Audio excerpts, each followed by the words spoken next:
Welcome to Wingspan's Campaign Corner, where we highlight the races you'll be voting on and interviewing candidates you'll see on your 2016 ballot.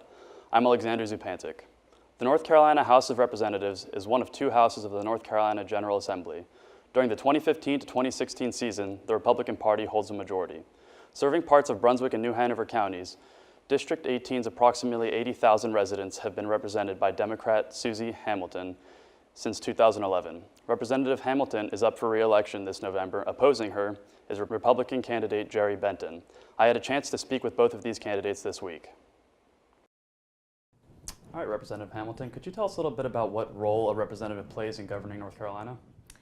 Well, we're the lawmakers. The legislative branch serves as the third arm of government.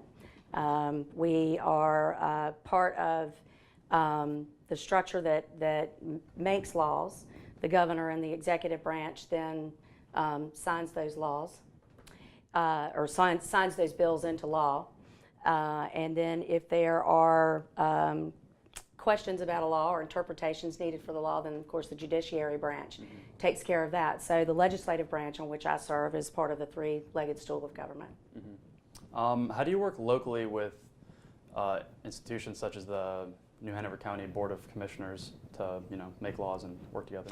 Well, we frequently work with the municipal governments in our respective districts, as well as with the county governments in our respective districts. There are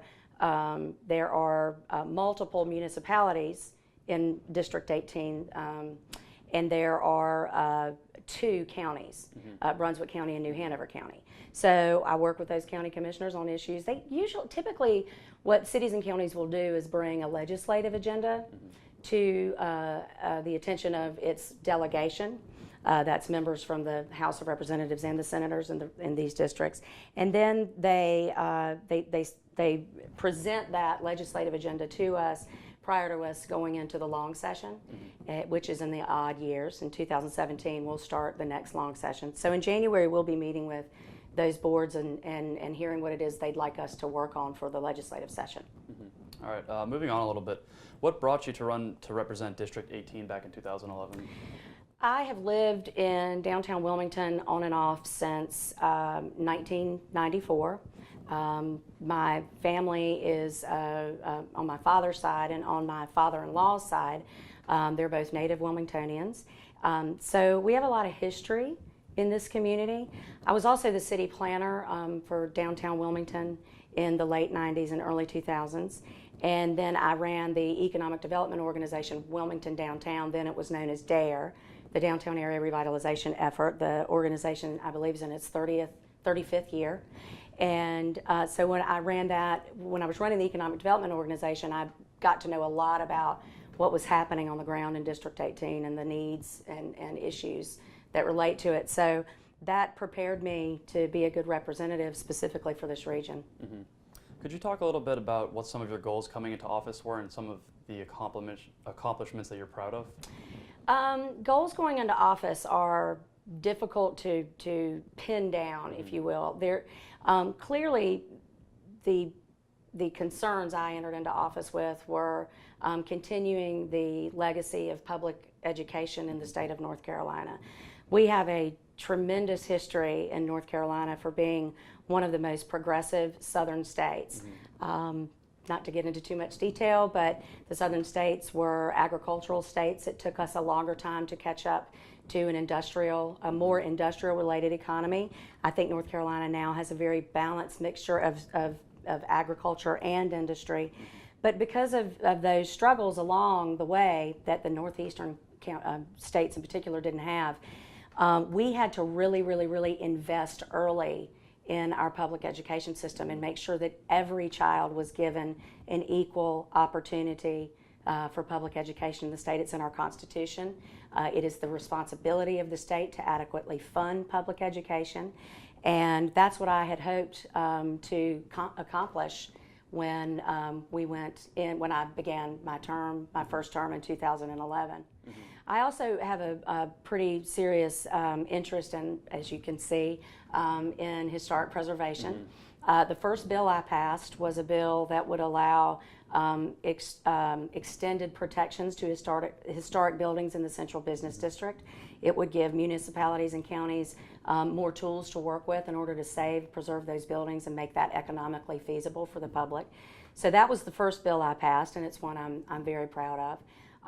Since then, we've, there have been small successes. I worked with Rick Catlin on some engineering legislation a few years ago that made redevelopment along major commercial corridors like College Road, Eastwood Road easier to attain through stormwater regulations, and also working more in a negotiation way with city and county government to redevelop these sites.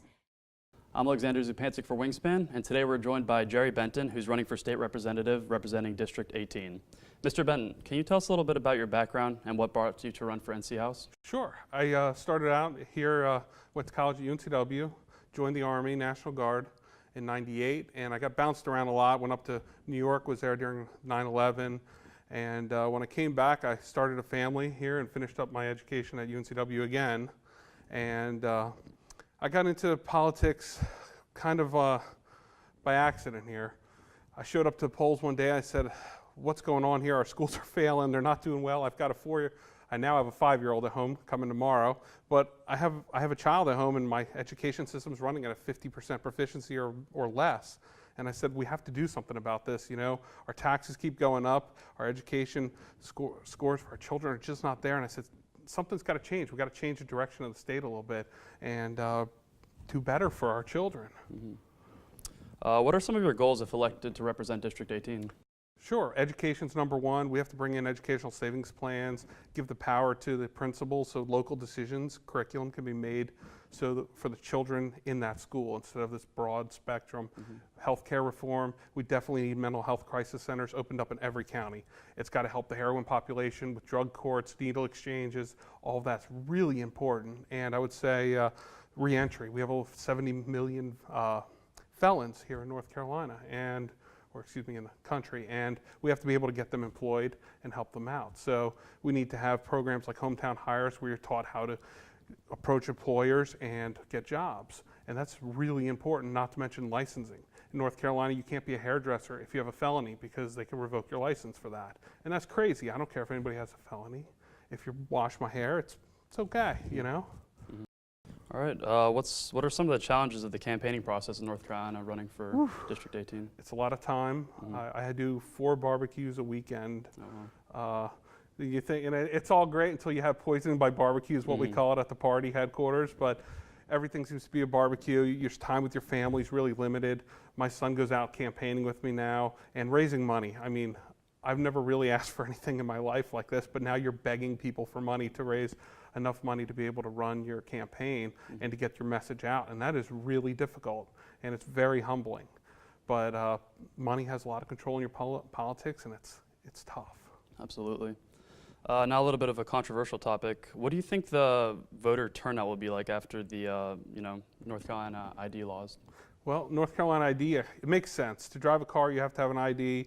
If you get stopped by police, you have to have an ID. So voting where you make changes to the government, you should have to have an ID. It just makes sense. I think we need to, there's some other parts of that law like shortening early voting. Hey, I don't really think it makes a difference, but the more time people have to vote, the better, I think. Mm-hmm. But ID should be important, just to make sure that the people voting are actually citizens and actually belong voting where they're voting.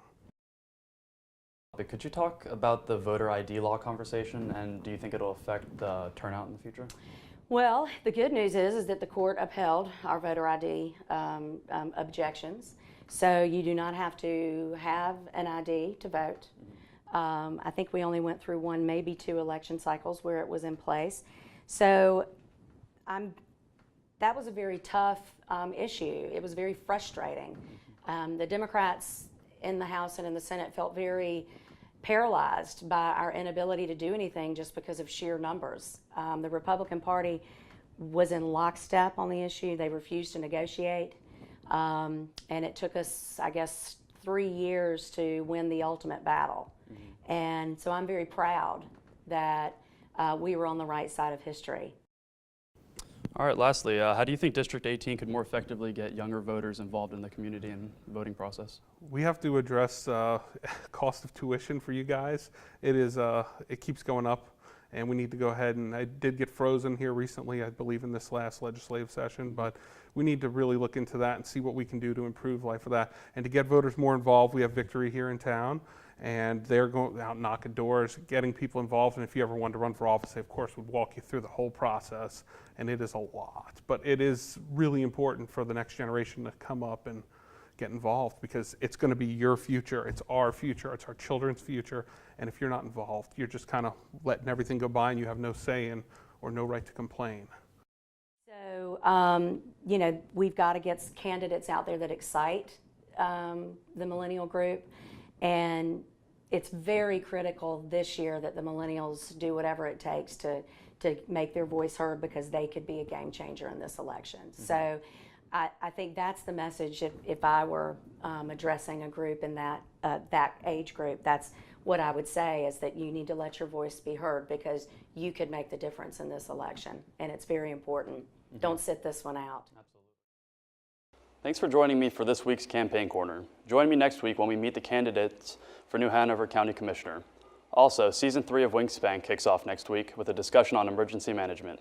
Be sure to tune in on TLN or online at www.uncwingspan.com.